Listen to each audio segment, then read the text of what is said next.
I got started in the craft of blacksmithing at an extremely young age, really. With my best friend Andy Davis is essentially how the story starts. So Andy and I grew up together. We've known each other since we were 6. We grew up in a healthy diet of Tolkien and Lewis and stories like that.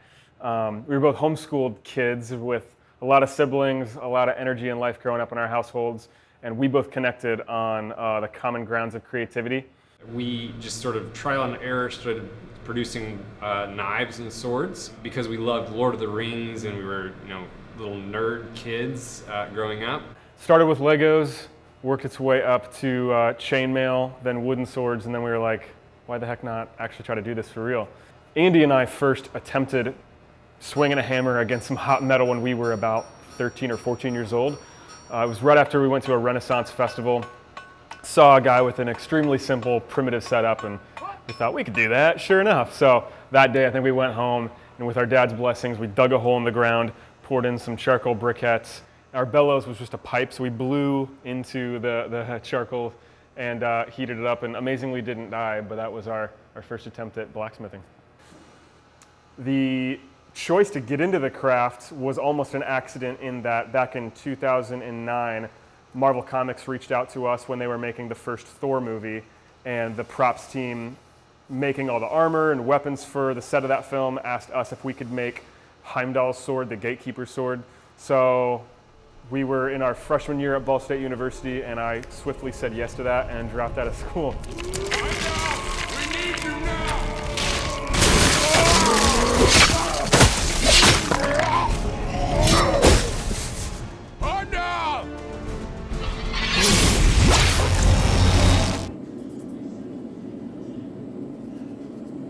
I think any creative entrepreneur, anybody who's setting out on the wild adventure of being self-employed has their own unique set of challenges. For me personally, one of the biggest has been being a single dad, trying to love my son even when he's not with me, and use my craft wisely to bless and benefit him and provide for him, but also build and grow my life and my life's goals to grow my business and share this knowledge with as many people as possible. Oh! Whoa, whoa, whoa, whoa! I liked the ABCs. Why am I getting attacked right now? Hey, that's not very nice. But that's a really cool shield. Can I see the sword? Wow, nice workmanship.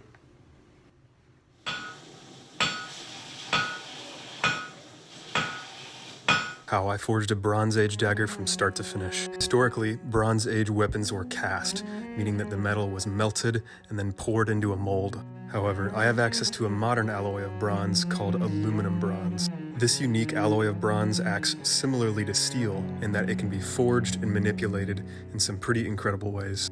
Here you see me forging the blade and then the handle on a hydraulic forging press from my friends at Cole Iron Works.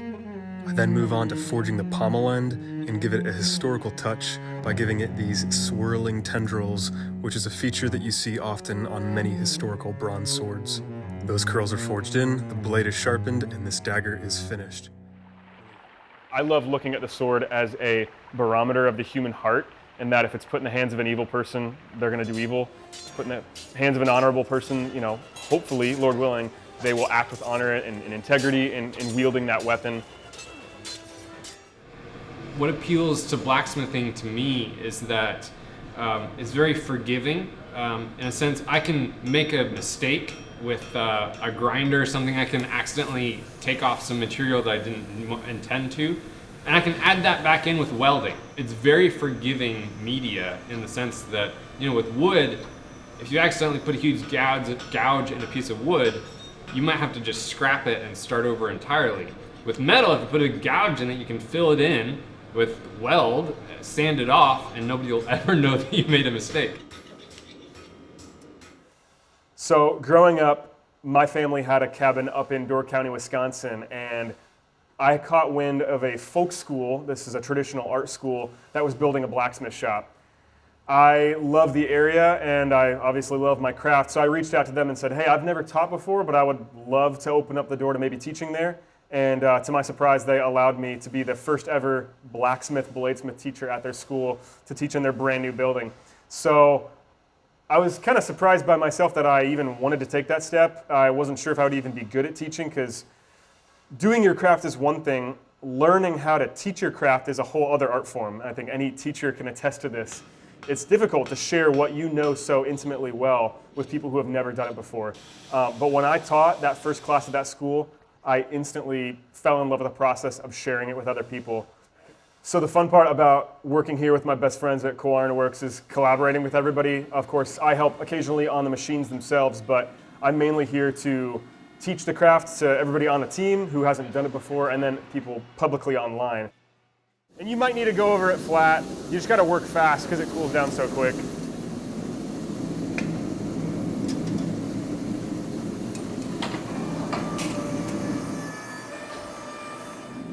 Cool, let me see. Yeah, that looks great. So I'd say that one's done now. So yeah, do the corners, but then maybe once you've done the corners, then go back over it and kind of flatten it out. Otherwise, it kind of like... Yeah, because that one is really narrow. I think I went too far. That's okay. No, I mean... Make that one a little flatter. Yeah. So I would set this one aside and say that it's done. You just place them on the anvil over here. Going forward in the future, I especially want to focus on teaching young men, maybe young men who especially don't have opportunities to do crafts like I did. Because I'm not going to lie, I totally acknowledge the privilege I had of growing up in a home where I had a dad close by, and he loved me well by letting me hang out with him in the shop, in the garage. We always got up to mischief and made random crap. And that's a blessing that a lot of guys don't have growing up. So if I can be a figure in their life to offer that space, or allow other fathers to come into my shop and teach their sons if they don't have the tools, that's my life's mission, honestly, that I've discovered recently, and I'm really passionate about it. So right here and right now, I am working towards getting to the place where I can turn Cedar Lore Forge into a school of sorts. I always want to make my own blades and sell them to collectors, museums, or film productions around the world. But personally, like I said, I want to teach as a father of a son, and just having a heart for young men in this culture today. That's where Cedar Lore Forge is headed, and I love every step of this process.